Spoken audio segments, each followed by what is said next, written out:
제가 5살 때 6.25 전쟁이 터졌습니다. 북쪽에서 공산당이 지금 침략을 해서 전매청 직원들은 이미 제주도로 남하했으니 나머지 가족들도 잠깐 피신을 하십시오 이러더랍니다. 그때 제가 5살이고 저희 어머니가 저를 18살에 낳았으니까 어머니는 23살이셨습니다. 또 2살 밑에 동생이 있었고요. 아무 준비도 못하고 있다가 제 동생 인숙이를 등에 업으시고 저는 걸리고 어느 산에 이렇게 올라가는 도중에 밑에서 그 공산당 그 병정들이 이렇게 총을 쏘면서 쫓아오는 있었다고 그래요. 저는 그게 제 꿈에서 본 건지 아니면 저 자신이 지금도 기억을 하는 건지 아니면 어머니 말씀을 듣고서 상상을 한 건지 확실치는 않습니다. 그런데 그 꿈을 아직도 꿉니다. 그래서 이 언덕을 보면 전 무서워해요. 그래서 골프를 칠 때 언덕을 향해서 치면 저는 항상 이게 볼이 잘못 나갑니다. 그때 갑자기 이렇게 이상하게 회상이 오고 그걸 피하고 싶은 생각이 들고 총소리가 들리는 것 같고요. 전혀 잊혀지지가 않고 그때 생각을 하고 싶지가 않습니다. PTSD, 외상 후 스트레스 증세에 대해서 말씀드리겠습니다. 외상 후 스트레스 증세라는 거는요, 노력을 해가지고 대개 이제 6개월 내에 그게 이제 어느 정도 해결이 됐다. 그거는 급성 스트레스 장애입니다. 그러나 이게 이제 6개월 이후에도 계속되고 여러 가지 증상들, 특히 이제 크게 제가 아까 말씀드린 것처럼 어떤 생각이나 기억이나 사건에 대한 것이 나를 침습할 때, 인트루즈할 때 그런 인트루전 증상이 있고요. 그것 때문에 오는 여러 가지 증상, 또 그것 때문에 오는 여러 가지 부정적인 감정들, 그 다음에 그것을 피하려고 여러 가지 노력하는 avoidance 현상, 그것 때문에 막 각성돼가지고 막 혈압도 막 올라가고 뭐 맥박도 빨라지고 이런 식으로 뭐 이런 것들이 이제 오는 것이 전부 다 그 PTSD의 특징입니다.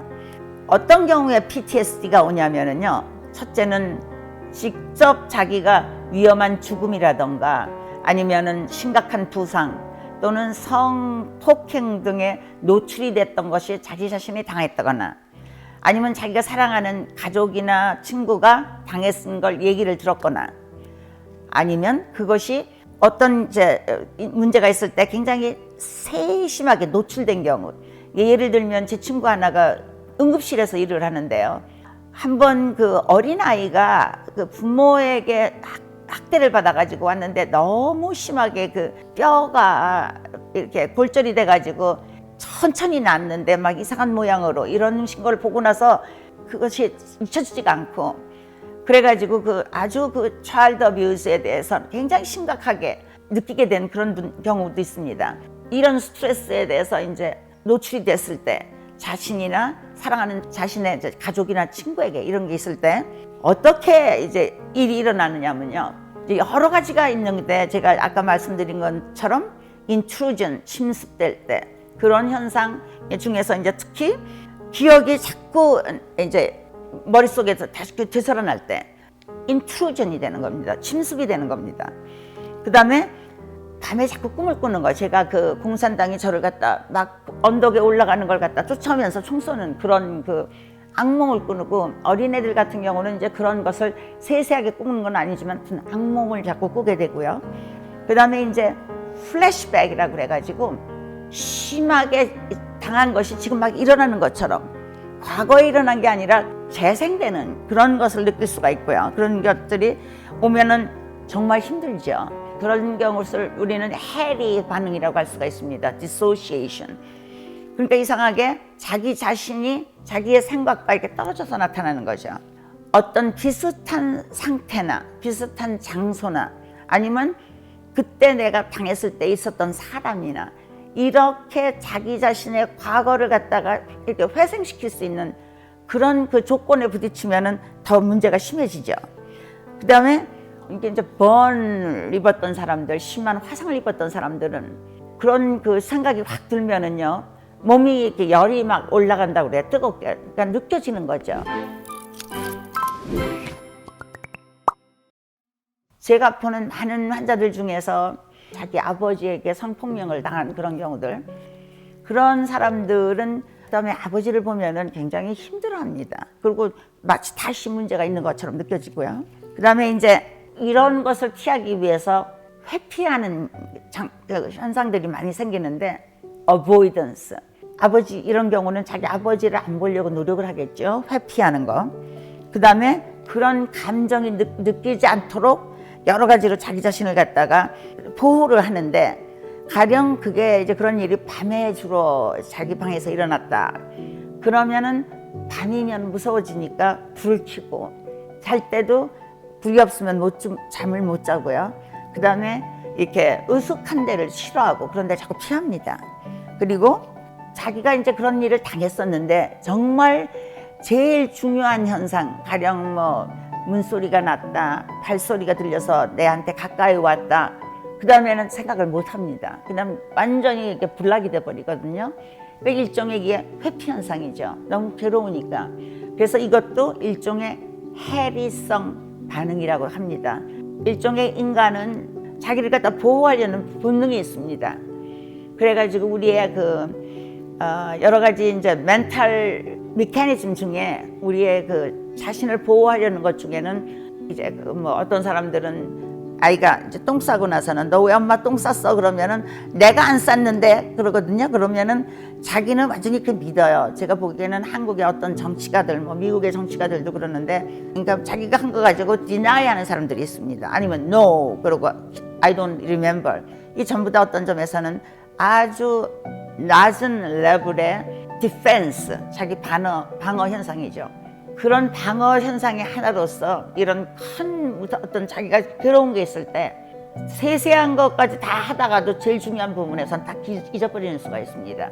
그러다가 이제 그걸 나중에 자기가 다시 생각하게 될 때는 누군가의 도움이 굉장히 필요할 때가 많습니다. 그래서 그런 분들은 이제 상담을 받는다던가 아니면 정신치료를 좀 오래 받는다던가 이제 이렇게 되는 거죠. 자기가 이런 현상을 갖다가 경험하는 것은요, 의식적으로 하는 게 아닙니다. 어떻게 네가 그 당한 거를 갖다 기억을 못해 하고 사람들이 이해를 못하는 수가 많은데요, 이건 무의식적인 겁니다. 너무 괴로우니까, 너무 마음이 아프니까 생각이 안 나는 겁니다. 그 다음에 나나 또는 다른 사람들이나 아니면 세상에 대해서 나쁘게 생각을 합니다. 예를 들어서 이제 내가 자신의 아버지한테 이제 성폭력을 당했다, 이런 사람들은 아무도 이제 세상을 믿지 못하고 나 자신을 자꾸 비난하고, 그러다 보니까 공포감, 죄의식, 수치감, 경악도 잘하고요.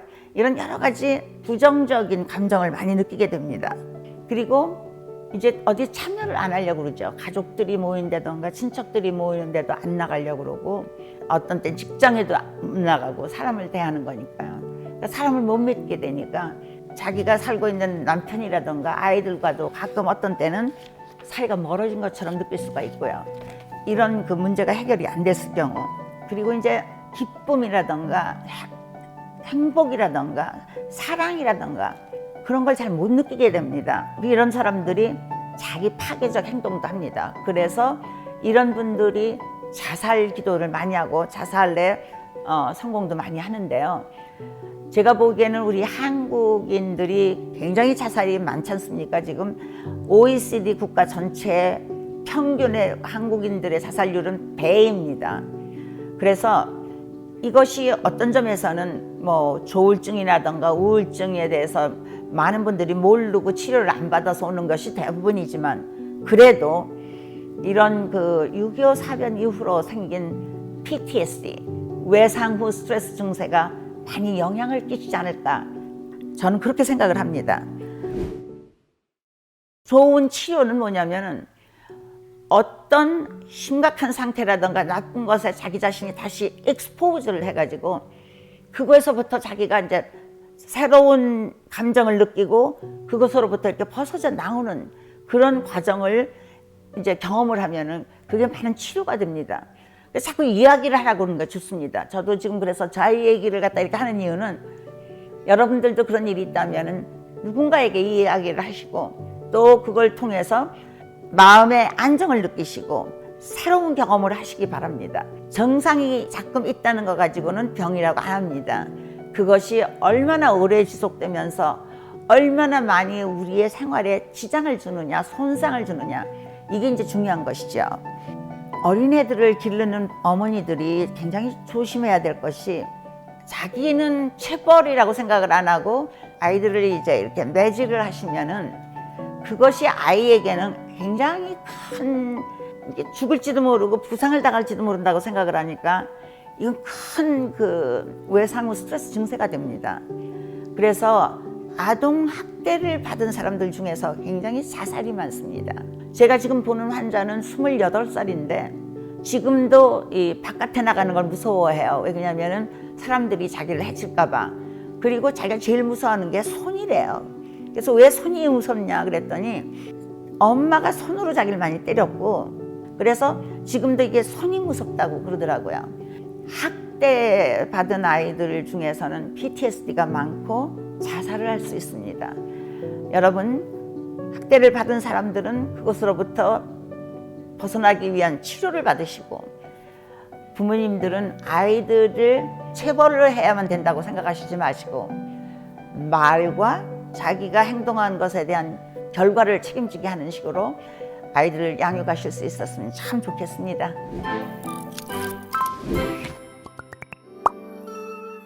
오늘 저의 말씀이 유익하다고 생각하시면 좋아요와 구독 눌러주시고 알람 설정도 해주시면 고맙겠습니다. 안녕히 계십시오.